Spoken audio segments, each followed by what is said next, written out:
Hey, how you doing? I'm good. How are you, my friend? Good, thank you. Very good. Okay, we're talking Mental Health Awareness Week. Um, when I think about it, like there are so many of us, I reckon, Lorraine, who kind of just battle on, eh? Oh, absolutely. I did that for years. And nobody Yeah. would have even known that I had anxiety when I had anxiety, you know? Oh, God, yes. Yeah. So can you tell me Yeah. your story? Yeah, sure. So I'm 21 years sober from drink and drugs.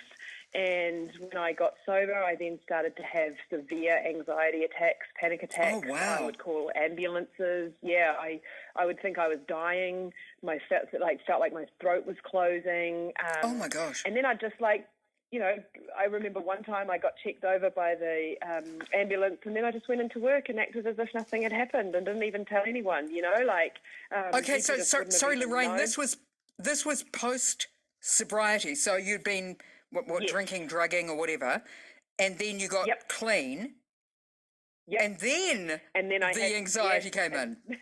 that's Wow. right. I did. Wow. Yeah, so I was about 6 months sober when I had my first panic attack. They actually thought that maybe, I think it was 10 years sober before I found out that it could have been something that's called post-acute withdrawal syndrome. Oh, right, I've heard Which about you that. can get when Yeah. yeah. So you can get that when you come off drink and drugs. Mm. And so, so I can look back now and, like you say, yours started when you were in puberty. I can look back and think, actually, yeah, I did have anxiety when I was younger. Yeah. It would have been labelled social anxiety, feeling shy and lacking confidence and not able Yes. to talk to boys and not All in thinking your like you're head. good enough and all Yeah. in your head, yeah. Yeah. Not being happy with yourself, all of those things at high school. And so I suppose I self-medicated with, because alcohol gave me so much Oh, of confidence. course. Yeah. And so then I could do all these things. And then, for a while that worked, and then that didn't when I started to back out and get myself into really dangerous situations. Yeah. Yeah. And then I got sober, and that's when the anxiety, the panic, Oh, and the gosh. depression came along. Wow, that doesn't I seem was on and fair, off. Lorraine. Sorry. I That doesn't know, seem right? fair. So you kind of like straighten out, you give up the drugs and alcohol. Life should be great. You're on the happy road of destiny and you're walking it, and suddenly you've got all of these other issues. I know, because I Oh, had like wow. what they call in Alcoholics Anonymous the pink cloud at first, Yeah. oh my God, I'm sober, it's amazing, I love it. And then boom, the first panic Wow. attack Yeah. was terrifying. I thought it was actually anaphylaxis. I thought I was having an allergic reaction, so I became very Of course, food yeah. phobic. I know that's what you do, And right? Because it's never about mental health. It's like I'm allergic to something, or it's physical, or I have that's a right. disease. Yep. Yeah. And so Yeah. for years, 10 years, I went down the road. I did get put onto antidepressants because, literally the panic it just overtook my life. I took time Wow. off work. Yeah. I couldn't function. I've been everything from 62 to 104 kilograms, but that's when I was 62 Yeah. because I just Yeah. wasn't eating.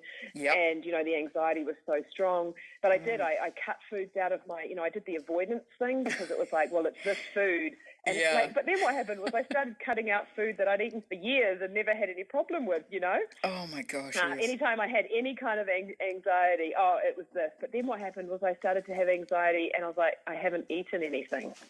Right. So I can't blame Yeah. the food anymore because I literally haven't eaten something and I'm having a panic attack, and that's when it got really scary because then I didn't have anything to link it to.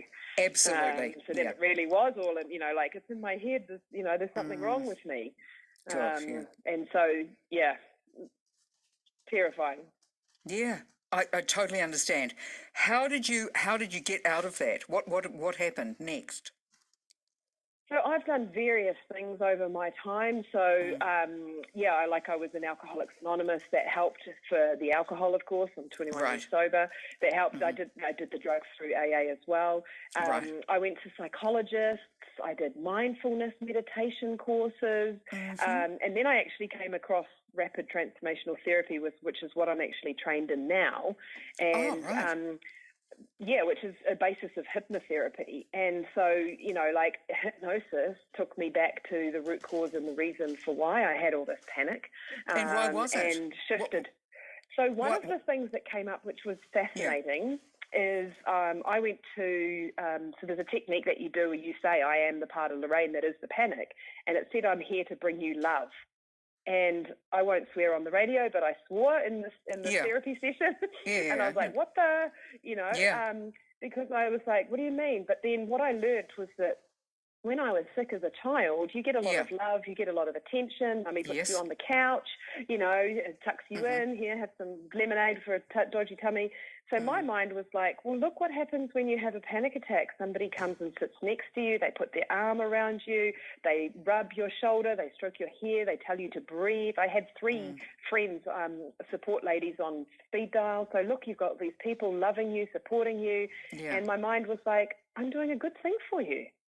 And I was like, okay, I deserve to be loved for being healthy. I don't need to have a panic attack to get, if I want a hug now, I can ask for a hug. But the other things that came up was all around safety. So a lot of past trauma, a lot of things, of course, with the alcoholism, a lot of dangerous situations that I got myself into, with no memory. And so, so my mind had got, like a dysregulated nervous system. I was stuck in fight, flight, freeze, or fawn. And so, anything could trigger me into having an anxiety attack, and I wouldn't even know what the triggers were after a while. It was just like people became threats, like it started with the food, work became a threat, like my mind would, the purpose of anxiety is to keep us alive, right? Yes. So, if I'm at the edge of a cliff, anxiety says, step back, Lorraine, it's maybe not so safe. There's a bear. Move back from the bear. That's right. I was just going to say, if there's a bear coming, you either fight the bear, run from the bear, freeze and hide from the bear, And so my mind would perceive anything and everything as a bear, So it was like relationships was a bear, work was a bear, friendships became bears, like all the, and it just becomes out of control in your mind. Yeah. And so I had to challenge these old negative thoughts. I had to upgrade the inner critic, that critic that says you're not good enough, you're not smart enough, you're not tall enough, you're not pretty enough, like a lot of the things that I've realized, the alcohol, the drugs, the food, the anxiety, panic, everything that I've kind of experienced has all been about repressing emotions. How did you, though, Lorraine, I have to ask, how did you not go back? Because a lot of us go back to alcohol, drugs, food. How did you not go back to that? So I think I did. So I had food first when I was a child. I was a sugar addict. I loved sugar. I loved the high of sugar. And then alcohol came along. Yeah. And so then the food disappeared for a while I had the alcohol and drugs. And then I was smoking. Then when I stopped drugs, I stopped drinking. I then, a few years later, I stopped smoking. The food came back with a vengeance. Oh, absolutely. So I kind of for a while, even in sobriety, I swapped, things around. As we do. Yeah. That's right. It's just like swap one thing for another. I think for me, the reason I've never gone back to alcohol or drugs, number one was at first fear, because I was so terrified of all the things that had happened to me happening again. And then when you're sitting in AA meetings, you're hearing all these other scary stories of what could happen to you. So that's, like, oh my God, that's even worse than what happened to me. Yeah. And so, and then of course I fell in love with sobriety. I absolutely love being sober. So that's what's kept me sober. The food and things I toed and froed with, that's kind of been the last 5 years since I retrained as a hypnotherapist. I had to shift. So things like food was there to comfort me. Food was there to, be my friend when I was lonely. Right. Food suppressed anger. Don't express your anger. Good girls don't get angry, so push it down.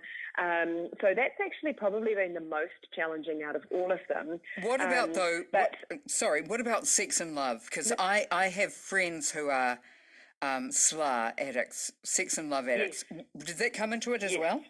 You're right. It's funny you should say that, because I went back I got sober in London. I went back to London and I was saying I was single for 11 years, so I definitely didn't have sex and love addiction. But my friend gave me the book and I actually read it, and then I was like, woohoo, what are the ones I don't have?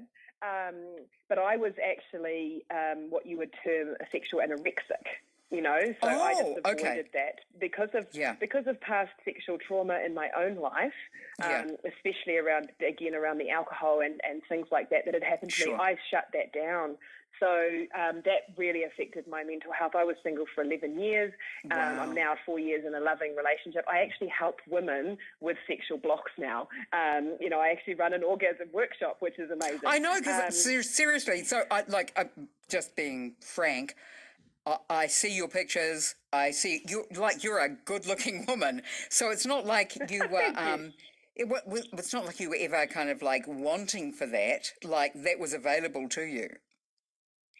Yeah, so what I did was I put the weight on, like I put the 40 kilograms on as protection so that I wouldn't feel attractive because that protected me from unwanted male attention. Mm-hmm. So even though part of me wanted it, part of me didn't want to be alone, part of me wanted someone to love me and to be there for me, the stronger part of my brain was like, no, it's not safe, men are going to hurt you, it's easier and safer to be alone. So these are all beliefs that I had to unpick.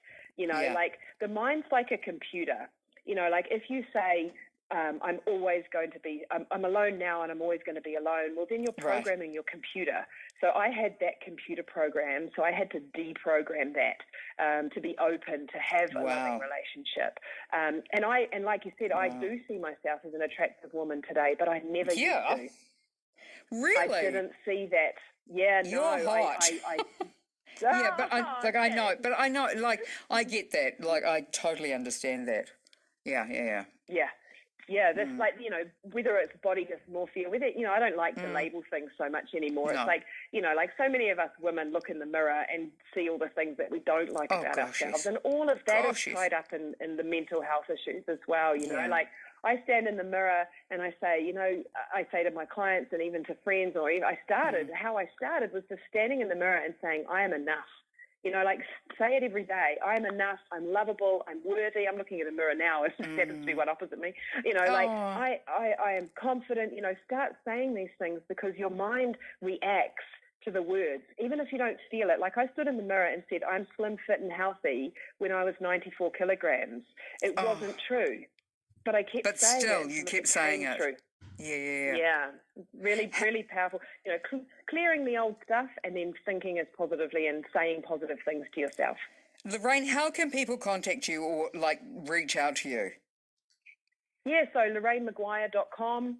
I'm on Facebook, Lorraine Maguire Therapy, or Instagram. Can you spell that? Sorry. I've got videos. Yeah, sure. So okay, spell.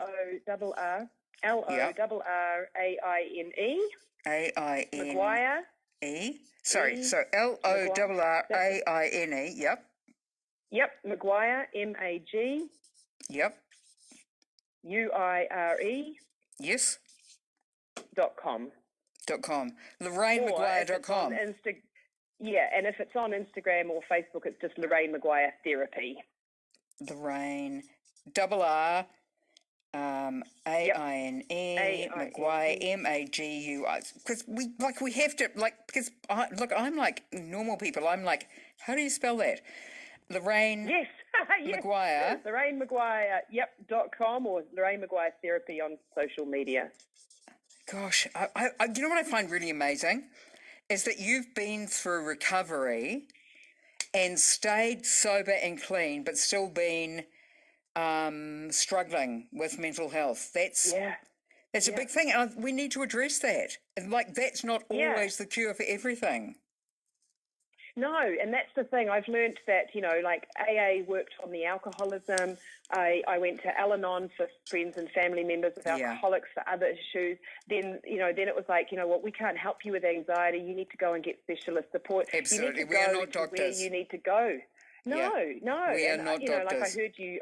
I heard you speaking to Angie earlier and about the medication thing. And it's like I was told early on by someone in the UK, if I was on medication, I wasn't sober. So I stopped taking my antidepressants. Oh, my gosh. I know. That's crazy. I lost the plot. Oh, Lorraine. Look, sorry, I have to play ads. You can't say that. I know you can't. We are not doctors. Lorraine.